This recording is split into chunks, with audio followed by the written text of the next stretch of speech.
Assalamualaikum warahmatullahi wabarakatuh. Apa kabarnya sahabat cahaya iman? Semoga selalu dalam keadaan sehat dalam lindungan Allah Subhanahu wa Ta'ala dari dunia sampai akhirat dan selalu dilancarkan rezekinya. Selamat datang kembali di channel yang senantiasa menghadirkan informasi seputar Islam dari seluruh dunia. Hari ini kita akan membahas sebuah momen yang mungkin mengejutkan banyak orang, sebuah pernyataan bom kebenaran yang dilontarkan oleh seorang pastor Kristen. Pengakuan beliau tentang sejarah penulisan Alkitab telah memicu gelombang diskusi, mengundang kita untuk merenungkan kembali fondasi keyakinan dan mencari kebenaran otentik dalam wahyu ilahi. Mari kita selami lebih dalam apa yang diungkapkannya dan mengapa hal ini menjadi perbandingan yang begitu kuat dan fundamental yang kuat dengan Al-Quran.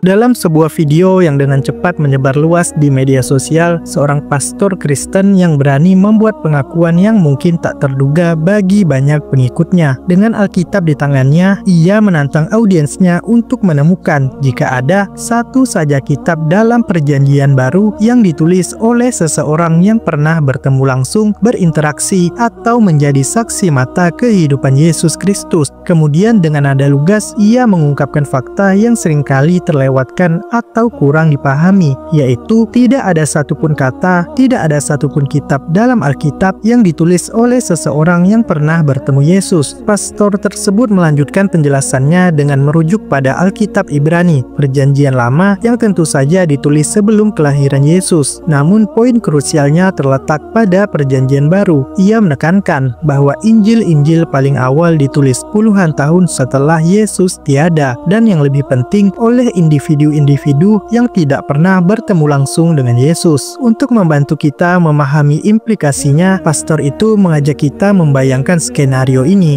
Bayangkan seseorang menulis biografi Anda 4 dekade setelah Anda meninggal dunia, dan itu hanya berdasarkan cerita dari mulut ke mulut atau kesaksian pihak ketiga. Pertanyaannya kemudian adalah, seberapa akuratkah biografi semacam itu menurut Anda? Pernyataan ini secara cerdas menyoroti tantangan mendasar terhadap konsep kesaksian mata dalam penyusunan Alkitab. Ini bukan sekadar kritik, melainkan sebuah undangan untuk merenungkan kembali bagaimana informasi historis dan keagamaan disampaikan dari generasi ke generasi, dan seberapa besar potensi distorsi ketika tidak ada catatan langsung atau verifikasi dari sumber primer. Padahal Yesus sendiri dikenal berkhutbah, mengajar, dan melakukan mukjizat di tengah-tengah manusia. Namun di masa itu tak ada seorang pun penulis atau juru tulis yang secara aktif mencatat peristiwa-peristiwa tersebut secara detail. Alright, I've got my Bible here and I'm ready to read to you absolutely every book of the Bible that was written by someone who had met Jesus. We can go ahead and skip the Hebrew Bible since Jesus wasn't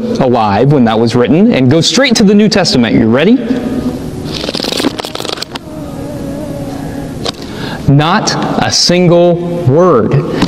There is not one book of the Bible that was written by someone who had met Jesus. Pernyataan jujur dari pastor ini menjadi titik tolak yang sangat penting untuk melakukan perbandingan fundamental antara cara pelestarian Alkitab dengan pelestarian di Al-Quran. Mari kita telaah kembali Alkitab. Seperti yang diakui oleh pastor tersebut, Alkitab memiliki penulis yang seringkali tidak diketahui secara pasti. Kita juga dihadapkan pada berbagai versi yang terkadang saling bertentangan. Sejarah mencatat bahwa ada seluruh kitab yang dihilangkan atau ditambahkan ke dalam kanon Alkitab, tergantung pada keputusan dewan gereja atau sekte tertentu. Bahkan doktrin-doktrin sentral kekristenan seperti Trinitas diakui oleh teolog kritis bahwa Yesus sendiri tidak pernah secara eksplisit mengajarkannya, melainkan berkembang kemudian melalui interpretasi dan konsili. Semua ini menimbulkan pertanyaan serius tentang otentisitas dan keutuhan pesan asli. Kini mari kita alihkan pandangan pandangan pada Islam dan bagaimana Al-Quran diturunkan serta dilestarikan. Al-Quran adalah firman Allah yang diwahyukan kepada Nabi Muhammad SAW selama periode 23 tahun sepanjang masa hidup beliau. Setiap kali ayat diwahyukan, Nabi Muhammad SAW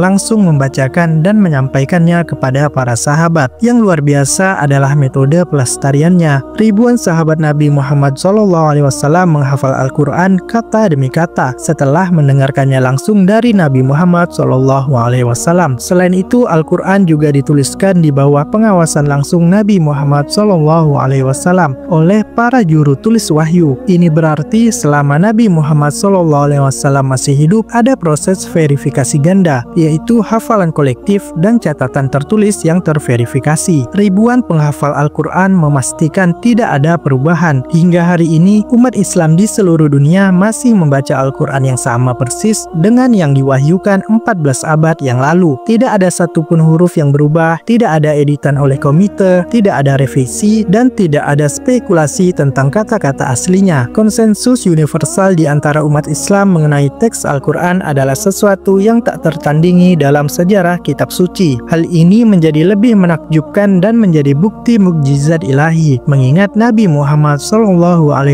adalah seorang yang ummi, yaitu tidak bisa membaca dan menulis. Bagaimana mungkin seorang pria yang tidak pernah menulis buku dapat menghasilkan sebuah karya yang paling banyak dibaca, dihafal, dan dilestarikan dalam sejarah manusia dengan tingkat akurasi yang luar biasa ini? Ini jelas bukan hasil upaya manusia semata. Ini adalah tanda nyata dari wahyu ilahi yang dijaga langsung oleh Allah Subhanahu wa Ta'ala. Mengapa pengakuan pastor ini begitu penting? Karena ia menyentuh esensi dari apa yang manusia cari dalam sebuah kitab suci, kebenaran yang otentik dan tidak tercemar. Dalam pencarian spiritual, manusia membutuhkan fondasi yang kokoh, sumber yang dapat dipercaya, yang menghubungkan mereka langsung dengan Sang Pencipta. Ketika keaslian teks dipertanyakan, maka keraguan bisa muncul pada seluruh fondasi keyakinan. Al-Quran dengan sejarah pelestarian yang transparan dan tak terbantahkan menawarkan sebuah jaminan otentisitas yang jarang ditemukan. Inilah mengapa ketika seseorang mendengar kebenaran sejati, bahkan hanya sekilas, hati mereka akan mengenalinya. Ada resonansi antara wahyu ilahi yang murni dan fitrah manusia yang cenderung pada kebenaran. Kisah-kisah mu'alaf yang tak terhitung jumlahnya seringkali berawal dari pertanyaan-pertanyaan jujur tentang keaslian kitab suci mereka dan kemudian menemukan kedamaian dalam kejelasan Al-Quran. Kebenaran tidak membutuhkan kampanye pemasaran yang agresif atau klaim yang berlebihan. Ia hanya perlu disajikan, didengar, dan hati manusia akan merespon. Subhanallah, semoga kisah ini menginspirasi kita semua untuk terus mencari kebenaran, untuk mendalami Al-Quran, dan untuk memahami hakikat agama kita dengan hati yang terbuka dan pikiran yang jernih. Alhamdulillah atas karunia Islam, sebuah cahaya yang membimbing umat manusia menuju kedamaian dan kejelasan. Jangan lupa untuk like, sampaikan pendapat kamu di kolom komentar, dan share video ini seluas-luasnya. Dan bagi yang belum subscribe, mari bergabung dengan keluarga Cahaya Iman untuk mendapatkan